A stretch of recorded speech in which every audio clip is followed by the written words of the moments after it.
Dr. Zhivago by Boris Pasternak is a timeless classic set during the final years of Tsarist Russia and the rise of the Communist Party revolution of 1917. The novel opens up with a little boy called Yuri Zhivago who has lost his mother to tuberculosis and later on his father who commits suicide upon being financially bankrupt. Orphaned and penniless due to his father's squandering of the family's wealth, Yuri was taken by family friends Alexander and Anna Gromyko to Moscow. In 1913, Zhivago, now a doctor and poet, becomes engaged to the Gromyko's daughter Tonya after her schooling in Paris. Yuri becomes a medical officer in the army and is stationed in a small town. He meets Lara, a woman whom he has seen twice before. The first time, he visited the house of a woman who tried to commit suicide, and he saw Lara, the woman's daughter, exchanging glances with an older man, Komarovsky. The second time, Lara tried to shoot Komarovsky at a party and instead wounded a prosecutor from the courts. Lara is married to Pasha, a young soldier who is missing, and she has come west to find him.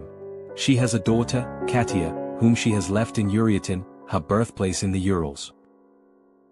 Yuri is captivated by Lara, but he returns to his wife and son in Moscow. Times are difficult, and the family must struggle to find food and firewood. They decide to move east to Veriniko, an estate once owned by Tonya's grandfather but now being worked as a collective.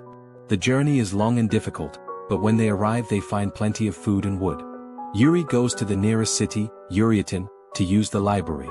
There, he sees Lara once more. They begin an affair that lasts 2 months before Yuri decides to break off contact and confess all to his wife. On his way, he is captured by the partisan army, which conscripts him as a medical officer.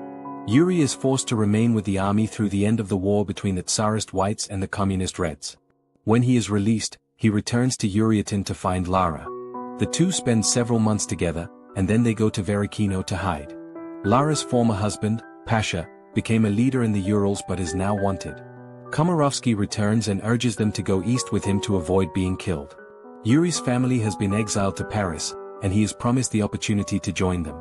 Yuri tricks Lara into taking her daughter and going with Komarovsky, while he remains at Verikino. Yuri returns to Moscow and finds work. He begins living with Marina, the daughter of a family friend. He and Marina have 2 children.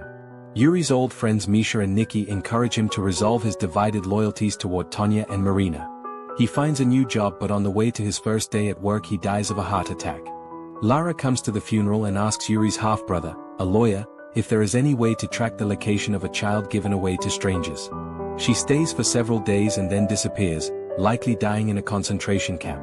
Years later, Misha and Nikki are fighting in World War II and encounter a laundry girl, Tonya, who tells them her life story.